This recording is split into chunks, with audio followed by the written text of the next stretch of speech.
بسم اللہ الرحمن الرحیم۔ السلام علیکم۔ ایک عورت اپنے خاوند کو اس بات پر مجبور کرتی تھی کہ وہ محلے میں موجود دکان سے کوئی سودا نہ خریدے۔ وہ تو نحوست کا مارا ہوا ہے اور سارا دن اس کے منہ پر مکھیاں بھنبھناتی رہتی ہیں اور کوئی بھی اس سے سودا خریدنے پر روادار نہیں ہے۔ شوہر نے جب بیوی کی بات سنی تو اسے سمجھاتے ہوئے بولا کہ تمہیں محلے کی اس دکان کے بارے میں ایسی بات نہیں کرنی چاہیے۔ اس غریب نے بھی نفع کے لیے ہمارے پڑوس میں دکان کھولی ہے اور اسے مایوس کرنا اچھا نہیں ہے۔ تمہاری بات کو کوئی بھی ذی شعور پسند نہیں کرے گا اور عقل مند لوگ ہمیشہ بے رونق دکان سے ہی ضروریات زندگی کا سامان خرید لیتے ہیں۔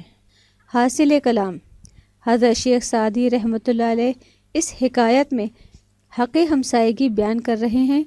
ہمسائے کا حق دوسرے کی نسبت پہلے ہے اور اپنے پڑوسی کی ضروریات اور اس کی دکھ تکلیف کا احساس کرنا ہی ایک اچھا ہمسایہ ہونے کی نشانی ہے۔ ایسی ہی مفید معلومات کے لیے آپ ہمارے چینل کو سبسکرائب اور ساتھ ہی بیل آئیکن کو پریس کریں تاکہ ہر نئی آنے والی ویڈیو آپ لوگوں کو فوری طور پر ملتی رہے۔ اگر ہماری ویڈیو پسند آئی ہو تو آپ اپنے دوستوں اور احباب کے ساتھ ضرور شیئر کریں۔